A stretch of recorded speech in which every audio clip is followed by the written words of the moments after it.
Bonjour tout le monde, au programme aujourd'hui on va voir Total Energy qui nous donne peut-être une opportunité d'entrée à l'achat, une belle opportunité. On verra aussi la perf du jour d'Asso qui nous a fait une belle séance hier une belle séance haussière donc qui confirme un peu ce qu'on attendait d'elle. Et puis on ira faire un petit tour au niveau des cryptos, voir ce que le Bitcoin et Ethereum nous raconte en ce moment. Donc voilà, on commence avec les indices, le SP500. Alors statu quo sur le SP500, on reste dans cette zone proche des objectifs de cet élargissement descendant toujours. Voilà, on est sur les pas sur les plus hauts historiques, mais sur les plus hauts quasiment précédents. Donc à voir comment on réagit dans cette zone.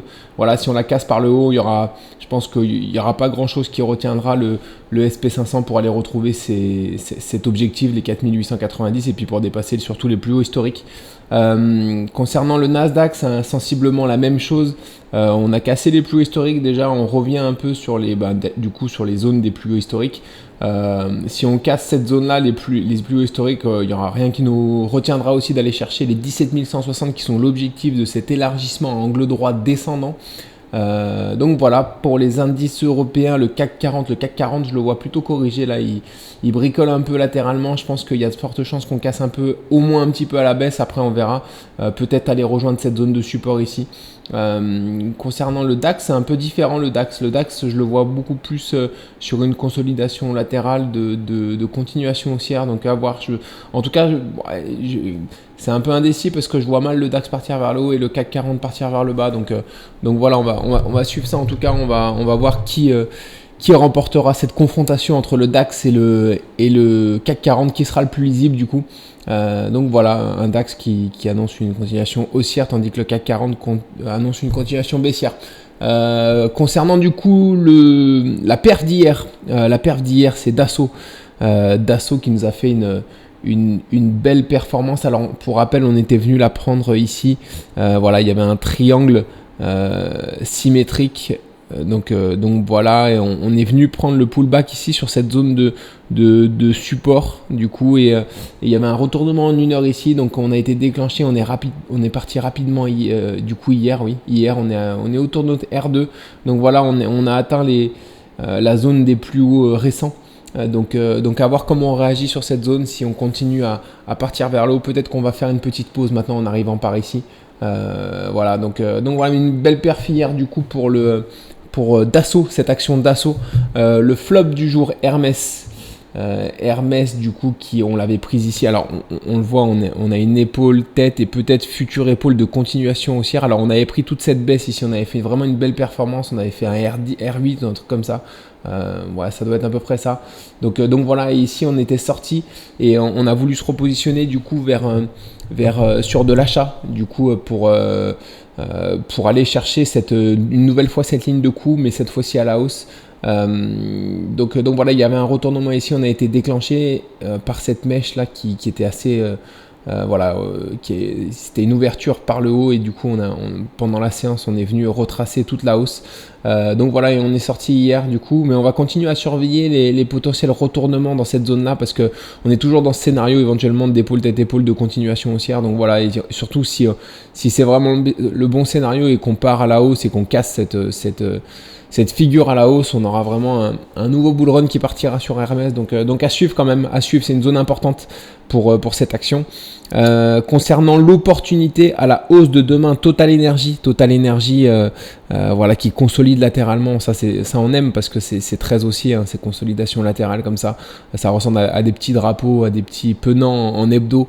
Donc voilà, en daily on le voit, on est peut-être sur un triple bottom ici. Voilà, on a fait le troisième bottom, et on a un retournement en 1 heure ici, donc on a mis un ordre dessus, on mettra notre stop loss en dessous si jamais on est déclenché par le haut. On aura l'objectif à court terme bien sûr, c'est de rejoindre le top, la résistance du haut.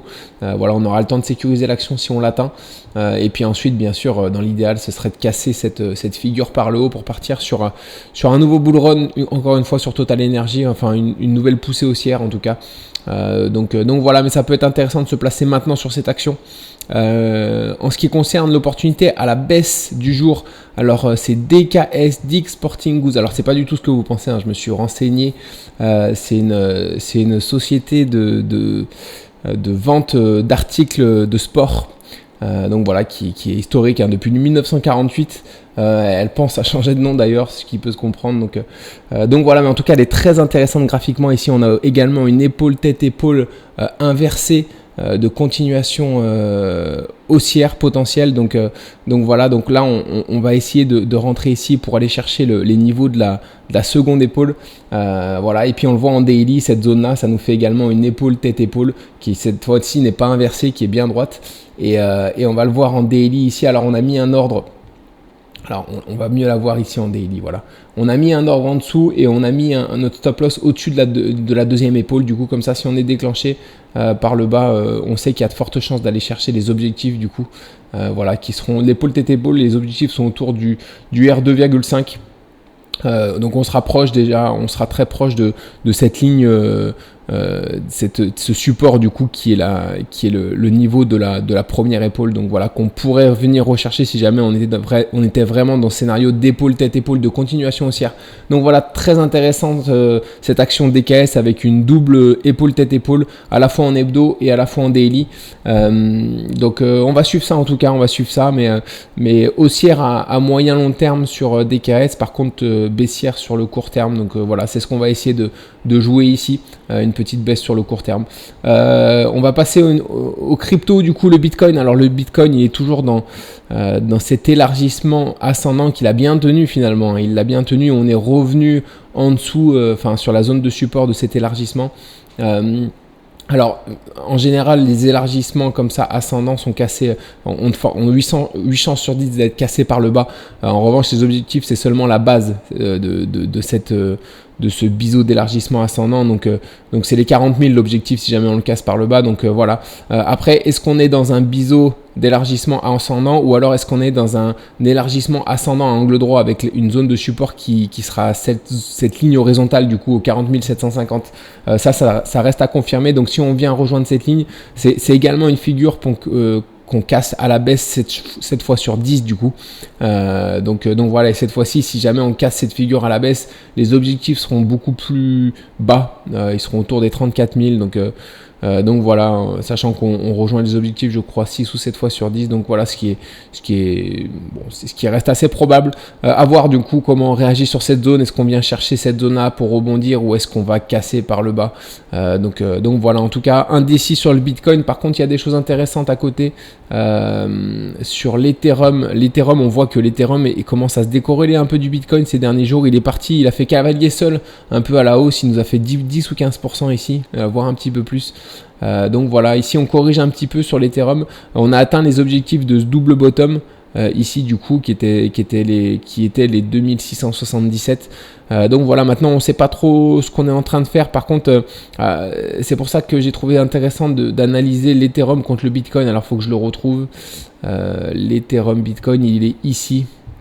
Alors intéressant l'Ethereum Bitcoin parce que, alors vous vous rappelez, je sais pas si vous vous souvenez, on était dans cette potentielle épaule, tête, épaule en 4 heures qu'on a cassé par le bas, on a fait une fausse cassure, on est reparti vers le haut et là du coup on est plus ou moins on a créé une sorte d'élargissement du coup symétrique de creux qui a été cassé par le haut et ça c'est très bon signe parce que les objectifs sont beaucoup plus hauts, donc les objectifs sont en faveur d'une nouvelle poussée de l'Ethereum face au Bitcoin, et qui dit nouvelle poussée de l'Ethereum face au Bitcoin dit peut-être potentiel alt season, donc voilà, j'en parle souvent de cette alt season. C'est vrai que j'ai pas l'impression que les alts ont poussé ces derniers temps, mais j'attends vraiment une petite poussée. En tout cas, les altcoins contre le Bitcoin tiennent bien le coup, je trouve, hein.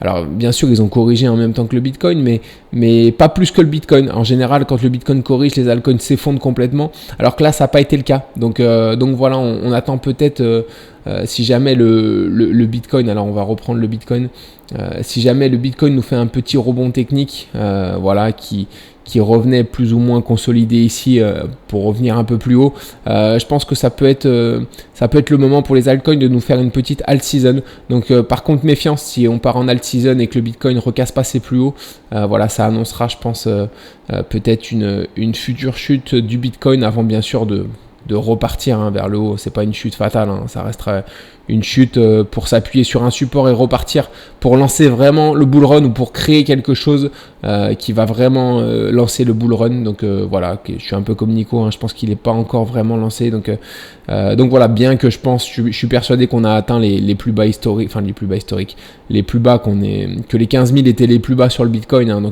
Donc voilà, il y a très peu de chances maintenant qu'on vienne rechercher ces plus bas. Donc voilà, on va suivre ça en tout cas. Par contre, on est toujours sur la zone de résistance, je le vois ici, de cet élargissement ascendant en weekly. C'était là, donc potentiellement on peut revenir sur cette zone là si jamais on corrige un peu plus tard vers les 33 000. Voilà, il ne faudra pas casser cet élargissement par le bas, sinon ces directions, les objectifs sont justement sur ces 15 000. Donc voilà, mais j'y crois pas trop à ce scénario, j'y crois pas trop, je crois plutôt à un retour ici et, avant de peut-être consolider dans cette zone là qui est une belle zone de résistance avant de partir pour le vrai bull run cette fois-ci si on casse cette zone par le haut. Donc voilà, et de nous mener courant 2024 vers des beaux objectifs. Donc voilà, on va suivre ça en tout cas attentivement. C'est tout pour moi aujourd'hui. Lundi, les marchés américains sont fermés, c'est férié. Donc je vous retrouve du coup mercredi matin pour le bilan de la journée de mardi. Je vous souhaite un excellent week-end. À très vite.